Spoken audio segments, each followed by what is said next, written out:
Hello friends, welcome to Amrita's diary. இன்றைக்கி நம்ம ஒரு டிஃப்ரெண்ட்டான ரெசிபி தான் பார்க்க போகிறோம். என்னன்னு பார்த்தீங்கன்னா ஸ்பெகட்டி எப்படி பண்ணுறது அப்படின்னு தான் பார்க்க போகிறோம். இது வந்துட்டு ஒரு இட்டாலியன் ஃபுட் ரெசிபி. நான் ஃபர்ஸ்ட் டைம் வீட்டில் ட்ரை பண்ணி பார்த்தேன். ரொம்பவே சூப்பராக இருந்தது. அதுவும் அந்த சிக்கன் கறி பார்த்தீங்கன்னா ரொம்பவே சிம்பிளான முறையில் தான் பண்ணேன். அதுவுமே ரொம்ப டேஸ்ட்டாக இருந்தது. இப்போ வாங்க எப்படி பண்ணுறதுன்னு பார்க்குறதுக்கு வீடியோக்குள்ளே போகலாம். ஃபஸ்ட்டு பார்த்தீங்கன்னா ஒரு பேனில் கொஞ்சமாக தண்ணி சேர்த்துக்கோங்க. இதில் இப்போ பார்த்தீங்கன்னா 2 தக்காளியை நல்லா வேக வச்சு எடுத்துக்கோங்க. இது எதுக்கு அப்படின்னா நம்ம சிக்கன் கறி பண்ணுறதுக்காக இந்த தக்காளியை வேக வச்சு அதுக்கப்புறமா நம்ம மிக்சர் ஜாரில் போட்டு அடித்து எடுத்துக்க போகிறோம். அதனால தக்காளியை ஃபஸ்ட்டு நல்லா வேக வச்சு எடுத்துக்கலாம். இப்போ பாருங்கள், தக்காளியோட அந்த தோல் பகுதி எல்லாமே நல்லா பிரிஞ்சு வந்துருச்சு. இப்போ நம்ம தோல் பகுதி எல்லாத்தையுமே நீக்கிட்டு இந்த தக்காளியை ஒரு மிக்சர் ஜாரில் போட்டு நல்லா பிளெண்ட் பண்ணி எடுத்துக்கலாம். அடுத்தது பார்த்திங்கன்னா நம்ம ஸ்பெகட்டியை வேக வச்சு எடுத்துக்கலாம். அதுக்கு ஒரு பாத்திரத்தில் கொஞ்சமாக தண்ணி சேர்த்துக்கோங்க. தண்ணி நல்லா கொதிச்சதுக்கப்புறமா உங்களுக்கு தேவையான அளவுக்கு ஸ்பெகட்டியை அந்த தண்ணியில் சேர்த்துருங்க.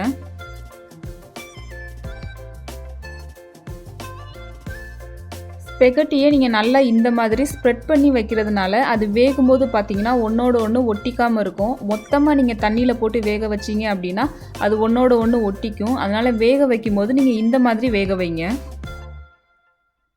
ஸ்பெகட்டியை பார்த்தீங்கன்னா ஒரு 15லேருந்து 20 நிமிஷத்துக்கு நல்லா வேக வைக்கணும். அப்போ தான் நமக்கு சாப்பிட்றதுக்கு நல்லாயிருக்கும். இல்லைன்னா ரப்பர் மாதிரி இருக்கும் சாப்பிட்றதுக்கு. அதனால் ஒரு 15லேருந்து 20 நிமிஷத்துக்கு வேக வச்சுருங்க. நல்லா கொதிச்சதுக்கு அப்புறமா கொஞ்சமாக ஆயில் சேர்த்துக்கோங்க. தேவையான அளவுக்கு உப்பு சேர்த்துக்கோங்க. சேர்த்துட்டு நல்லா கிளறி விட்டுக்கோங்க. ஆயில் சேர்த்திங்க அப்படின்னா தான் ஸ்பெகட்டி ஒன்றோட ஒன்று ஒட்டாமல் இருக்கும். இல்லைன்னா ஸ்டிக்கியாக ஒட்டிக்கும். 15லேருந்து 20 நிமிஷத்துக்கு அப்புறமா பார்த்தீங்கன்னா ஸ்பெகட்டி நல்லாவே வெந்துருச்சு நமக்கு. இப்போ நம்ம தண்ணியை மட்டும் இருத்துட்டு ஸ்பெகட்டியை தனியாக எடுத்து வச்சுக்கலாம். அடுத்தது நம்ம சிக்கன் கறி பண்ணிடலாம். பொதுவாக இதை பார்த்தீங்கன்னா மீட் சாஸ் அப்படின்னு சொல்லுவாங்க. நான் இன்றைக்கி ரொம்பவே சிம்பிளான முறையில் தான் இந்த சிக்கன் கறி பண்ண போகிறேன். ஃபஸ்ட்டு பார்த்தீங்கன்னா ஒரு 100 கிராம் அளவுக்கு பட்டர் சேர்த்துக்கோங்க. பட்டர் நல்லா உருகுனதுக்கு அப்புறமா ஒரு 5லேருந்து 7 பல் பூண்டை சின்ன சின்னதாக கட் பண்ணி சேர்த்துக்கலாம்.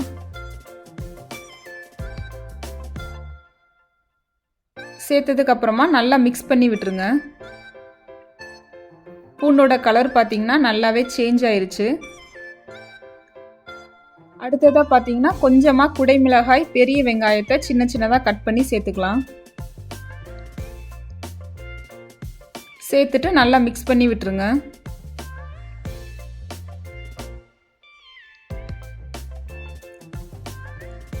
அடுத்தது பார்த்தீங்கன்னா நான் 300 கிராம் அளவுக்கு சிக்கனை இந்த மாதிரி சின்ன சின்ன துண்டுகளாக கட் பண்ணி வச்சுருக்கேன். இப்போ இதை நம்ம சேர்த்துக்கலாம். சிக்கன் ஆட் பண்ணதுக்கப்புறமா தேவையான அளவுக்கு உப்பு சேர்த்துக்கோங்க. சேர்த்துட்டு நல்லா மிக்ஸ் பண்ணி விட்டுருங்க. சிக்கன் நம்ம ரொம்ப குட்டி குட்டி பீசஸாக சேர்த்துருக்கிறதுனால சிக்கன் ரொம்பவே சீக்கிரமாகவே வெந்துடும். அதனால் இந்த கறி பார்த்திங்கன்னா ரொம்ப சீக்கிரமாகவே பண்ணி முடிச்சிடலாம்.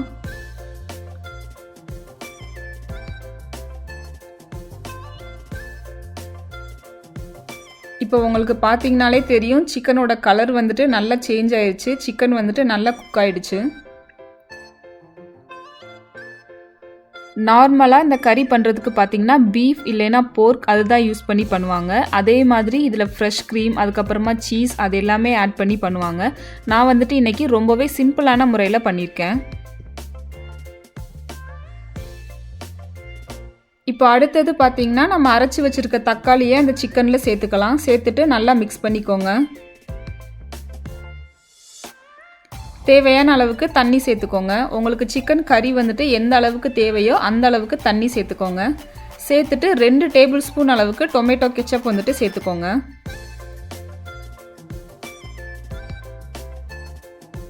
பொதுவாக அந்த சிக்கன் கறிக்கு பார்த்தீங்கன்னா டொமேட்டோ கெச்சப் நிறைய சேர்த்துப்பாங்க. எனக்கு அந்த அளவுக்கு பிடிக்காது அப்படின்றனால நான் 2 டேபிள் ஸ்பூன் அளவுக்கு மட்டும் சேர்த்துக்கிட்டேன்.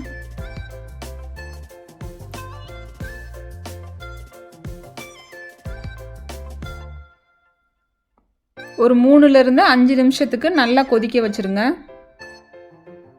இப்போ பார்த்தீங்கன்னா எல்லாமே நல்லா குக் ஆயிடுச்சு. கடைசியாக 1 டீஸ்பூன் அளவுக்கு பெப்பர் பவுடர், 1 டீஸ்பூன் ஓரிகானோ சேர்த்துக்கோங்க. சேர்த்துட்டு நல்லா மிக்ஸ் பண்ணி விட்டுருங்க. அவ்வளோதாங்க. ரொம்பவே சிம்பிளான முறையில் நம்ம சிக்கன் கறி வந்துட்டு பண்ணியாச்சு. இது வந்துட்டு ரொம்பவே சூப்பராக இருந்தது ஸ்பெகட்டியோட சாப்பிடும்போது. நம்ம வந்துட்டு போன்லெஸ் சிக்கன் வேறு சேர்த்துருக்கிறதுனால ரொம்ப சீக்கிரமாகவே இது வெந்துருச்சு. ரொம்ப சீக்கிரமாகவே நம்ம பண்ணி முடிச்சாச்சு. இப்போ பாருங்கள், சிக்கன் கறி ரொம்பவே சூப்பராக தயாராகிடுச்சு.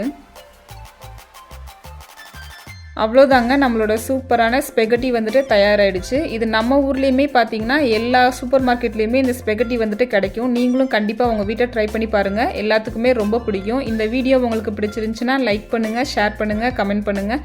மறக்காமல் அமில்தாஸ் டைரி சேனலை சப்ஸ்கிரைப் பண்ணுங்கள்.